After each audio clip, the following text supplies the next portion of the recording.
Então vamos lá, sejam bem-vindos a esse vídeo semanal onde nós vamos abordar mais um artigo científico, relacionando os resultados desse artigo com sua vida clínica. Eu sou Dulce Simões, criadora do Inspirando Dentistas, e eu verdadeiramente acredito que esses vídeos farão você estar a um passo do seu próximo nível.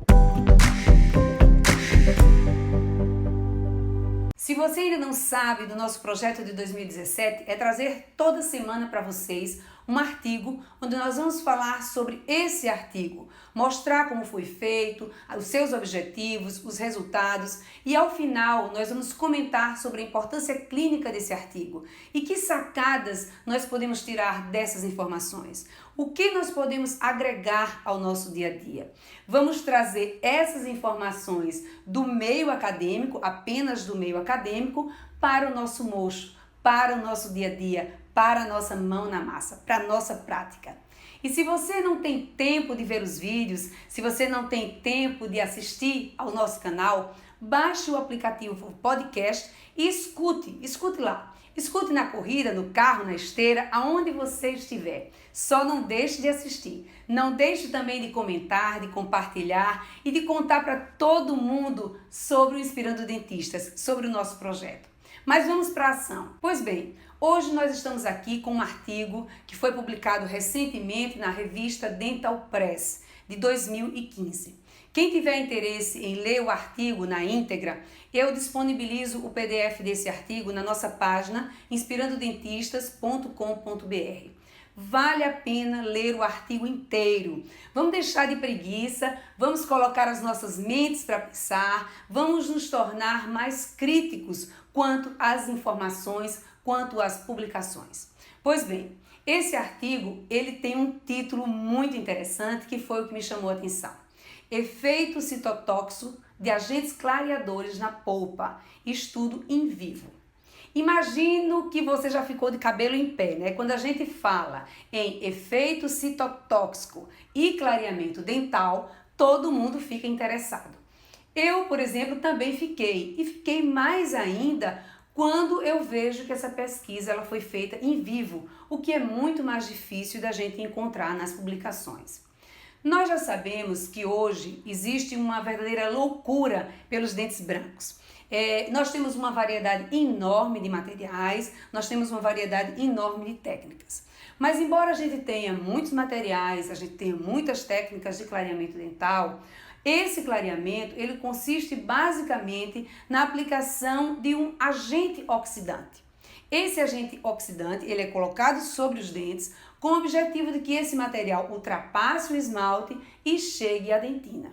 E aí nessa dentina ele reaja quimicamente com os agentes cromóforos que existem nesse tecido. As substâncias mais utilizadas são o peróxido de carbamida e o peróxido de hidrogênio, que são os materiais que foram empregados aqui nesta pesquisa. O objetivo desse estudo foi avaliar as alterações histológicas do tecido pulpar de premolares após esses premolares terem sido clareados por diferentes técnicas.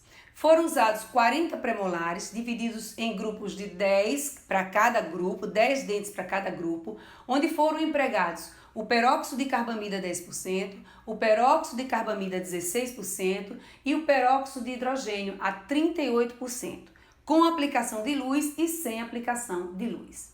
Esses premolares, eles seriam extraídos posteriormente por razões ortodônticas e eles foram distribuídos de forma aleatória. Os dentes clareados com peróxido de carbamida a 10% e peróxido de carbamida a 16%, eles foram clareados por um período de 14 dias. E aqueles que foram clareados com o peróxido de hidrogênio a 38%, eram feitas 3 sessões, em cada sessão eram feitas trocas a cada 15 minutos. Ou seja, cada sessão, 3 aplicações de 15 minutos. No grupo onde era empregada a luz, essa fonte luminosa, a fonte luminosa que foi empregada na pesquisa, ela permanecia por 3 minutos estimulando aquela reação.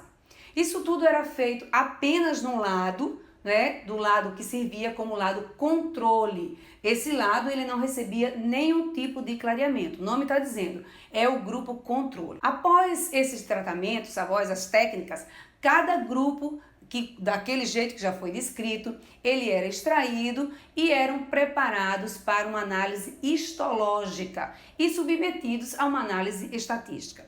E quais foram os resultados? Os resultados dessa pesquisa, eles mostraram que não houve mudança significativa dessa polpa quando foi empregado o peróxido de carbamida a 10%.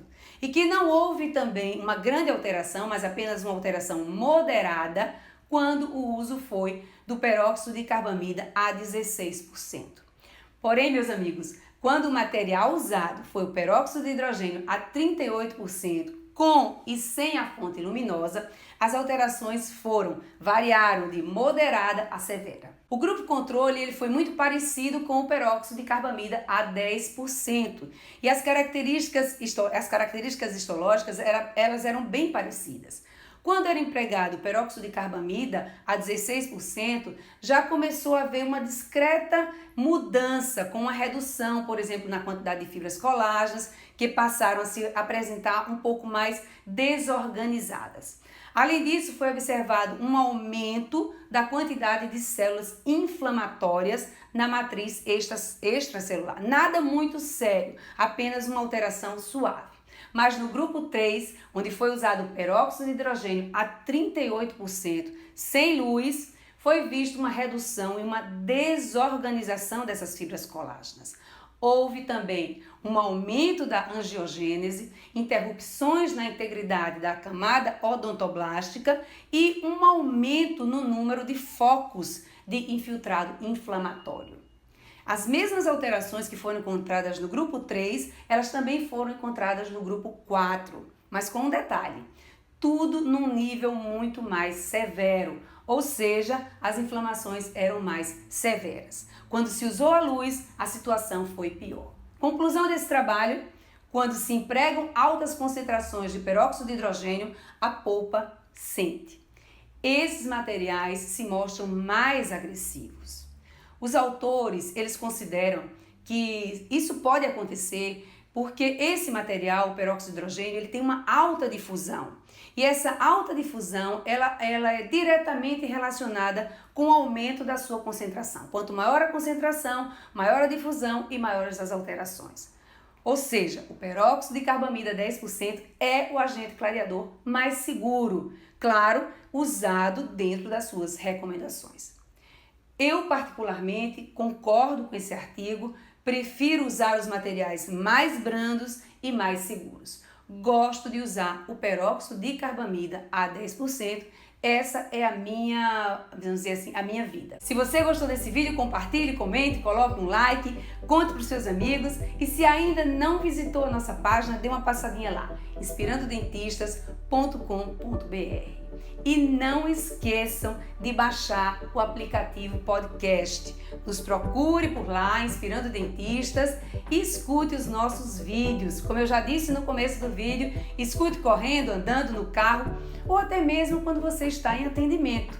Veja que legal, seu paciente vai ver que você está fazendo tudo para se atualizar, que você é um dentista muito interessado. Eu aguardo vocês no próximo vídeo. Um beijo grande e até lá!